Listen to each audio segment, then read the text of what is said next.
Մետրոպոլիտ Նիկոլոս Փաչուաշվիլին Վրաստանի առաջին ալիքի եթերում հայտարարել է, որ ամենայն հայոց կաթողիկոսին թույլ չեն տալիս լքել Հայաստանը։ Վրաց հոգևորականի պնդմամբ Գարեգին II-ին հատուկ հրավեր էր ուղարկվել, մասնակցելու պատրիարք Իլիա II-ի ուղարկավորությանը։ Համայն Վրաստանի կաթողիկոսը վախճանվել էր մարտի 17-ին, իսկ վերջին հրաժեշտի արարողությունը նախատեսվում է մարտի 22-ին։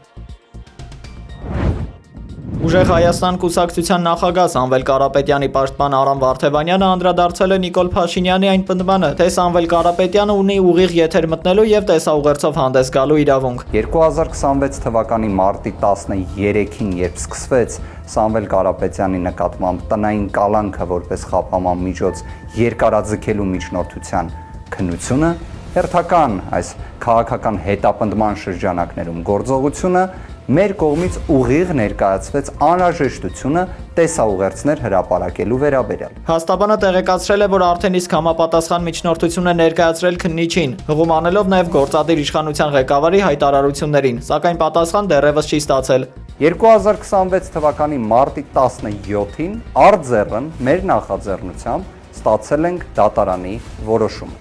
որը իհարկե արդեն բողոքարկվել է վերաքննիչության, բայց այդ որոշմամբ ուղիղ արձանագրվեց, որ պրոբացիայի ծառայությունը անելիք չունի տեսաուղերձ հրապարակել, չհրապարակելու հարցում, այլ դա որոշողը քննիչն է։ Ասելով, որ դա որոշողը քննիչն է, դատարանը արձանագրել է, որ այս պահին նման թույլտվություն առկա չէ։ Պաշտպանական կողմը շեշտում է, որ եթե իշխանությունը ցանկանում է ապահովել քաղաքական հավասար մրցակցություն 2026 թվականի հունիսի 7-ին կայանալիք ընտրություններին ընդառաջ, ապա պետք է դադարեցնի արդեն 10 ամիս տևող ապօրինի հետապնդումը կամ գոնե վերացնի խափանման միջոցը, որպեսզի բոլոր սահմանափակումները ինքնաբերաբար վերանան։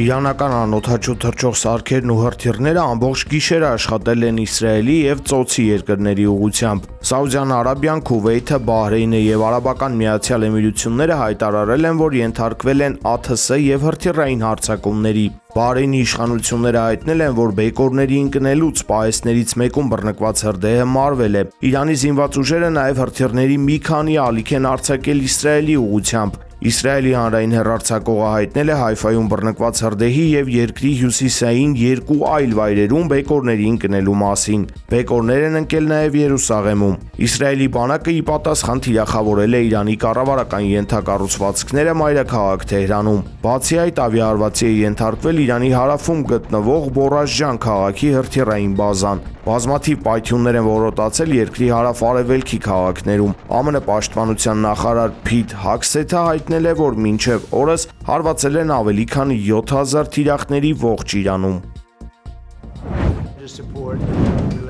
Մտադիր չեմ ցամաքային զորքեր ուղարկել Իրան, բայց եթե անգամ ուղարկեի, ձեզ չէի ասի։ Լրագրողների հարցին ի պատասխան հայտնել է ԱՄՆ նախագահ Դոնալդ Թրամփը։ Հարցը արդիական է այն ֆոնին, որ Պենտագոնը պատերազմական գործողությունների համար կոնգրեսից խնդրել է $200 միլիարդ։ ԱՄՆ-ն դիտարկում է Խարկ կղզու գրավման կամ Սպահանի ստորգետնյա միջուկային օբյեկտը զավթելու հնարավորությունը, ինչը կարող է պահանջել ցամաքային ուժերի ներգրավում։ Արդեն իսկ 2500 ծովային հետևակայիններ տեղափոխվել են տարածաշրջան։ Նախագահ Թրամփը նաև հասցրել է դժգոհություն հայտնել Իսրայելի վարչապետ Բենյամին Նեթանյահուից Իրանի գազային դաշտերի ռմբակոծման համար, պնդելով, որ ինքն ասել է դա չանել։ Թրամփը նշել է, որ Իսրայելը ձգտում է հասնել Իրանի պետական փլուզմանը, մինչդեռ ինքը փորձում է պահպանել էներգետիկ ենթակառուցվածքները համաշխարհային շուկայում ցնցումներից խուսափելու համար։ First of all, I just want to say I'm alive. 20-օրյա օդային հարձակումներից հետո Իրանի հրթիռային եւ միջուկային ենթակառուցվածքները ջախջախված են եւ երկիրն այլևս չի կարող ուրան հարստացնել, հայտարարել է Իսրայելի վարչապետ Բենյամին Նեթանյահուն։ Նա հավելել է, որ իրենք ոչնչացրել են նաեւ Կասպից ծովում գտնվող իրանական ամբողջ նավատորմը։ Նեթանյահուի խոսքով Իսրայելի նպատակն է ոչնչացնել թշնամու ռազմական ներուժը եւ հնարավորություն տալ իրանցի ժողովրդին տապալել ռեժիմը, որտեղ իրենք կառավարման լուրջ ճաքեր են նկատում։ Ըստ նրա, եթե Իսլամական Հանրապետության դեմ վերջին գործողությունները չիրականացվեին, ապա մեկ տարվա ընթացքում Իրանը կունենար միջմայր ցամաքային հրթիռներ, որոնք կհասնեին ԱՄՆ։ Վարչապետը հավելել է, որ ինքն ու Դոնալդ Թրամփը լիովին համակարծիք են Իրանի սպառնալիքի հարցում։ Նա հերքել է լուրերը, թե Իսրայելն է ԱՄՆ-ին ներքաշել պատերազմի մեջ։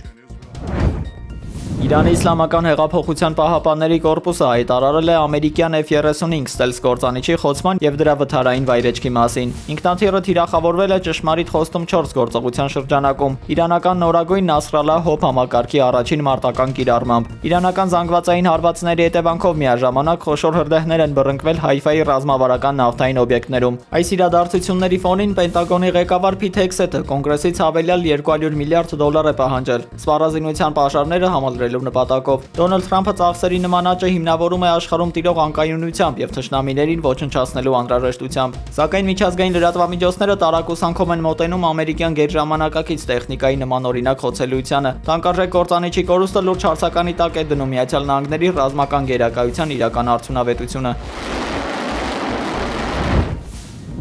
2003 թվականին Սադամ Հուսեյնի բանակի արագ փլուզումը ստիպեց իրանցի գեներալներին հիմնովին վերանայել իրենց ռազմավարությունը։ 2005 թվականին Իսլամական հեղափոխության պահապանների կորպուսի գեներալ Մոհամմադ Ջաֆարին պաշտոնապես ներդրել է մոզաիկ դոկտրինը, որպես պատասխան կենտրոնացված կառավարման վտանգներին։ Այս ռազմավարության համաձայն Իրանի բանակը բաժանվեց 31 ինքնավար նահանգային հրամանատարությունների։ Յուրաքանչյուր նահանգ օժտվեց սեփական շտաբով, զենքի պահեստներով եւ անկախ հետախուզական ցանցերով։ Ստորաբաժանումները գործում են նախապես հաստատված կնքված հրամանների հիման վրա, որոնք ակտիվանում են կենտրոնի հետ կապի խզման դեպքում։ Փետրվարի 28-ին էպիկական ցասում գործողության ժամանակ Միացյալ Նահանգներն ու Իսրայելը սպանեցին Ալի Խամենեին եւ ոչնչացրեցին կապի ենթակառուցվածքը։ Չնայած ղեկավարության կորստին 31 նահանգային կենտրոնները շարունակում են մարտական գործողությունները առանց Թեհրանի հրահանգի։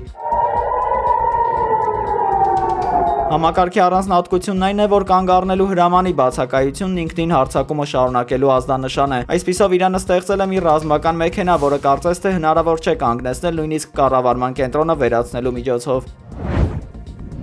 Ուկրաինայի նախագահ Զելենսկին հայտարարել է, որ ուկրաինական պատվիրակությունն արդեն ուղևորվում է Միացյալ Նահանգներ, շաբաթ օրը պատերազմի դադարեցման շուրջ բանակցելու համար։ Ըստ նրա եկել է բանակցային տևական դադարին վերջ տալու եւ գործընթացին իրական իմաստ հաղորդելու ժամանակը։ Սակայն Մոսկվան նախկինում բանակցությունների ձախողումը պայմանավորել էր բացառապես ամերիկյան կողմի այլ առաջնահերթություններով։ Դիվանագիտական այս շարժին զուգահեռ Կիևի համար ստեղծվել է նոր ֆինանսական փակուղի եվրոպական ուղղությամբ։ Հունգարիայի վարչապետ Վիկտոր Օրբանը հայտարարել է, որ Ուկրաինան Բրյուսելից որևէ վարկ չի ստանա մինչև նավթային շրջափակման վերացումը։ Նա ուղղակիորեն շահկապել է վառելիքի մատակարարման հարցը ֆինանսական աջակցության հետ։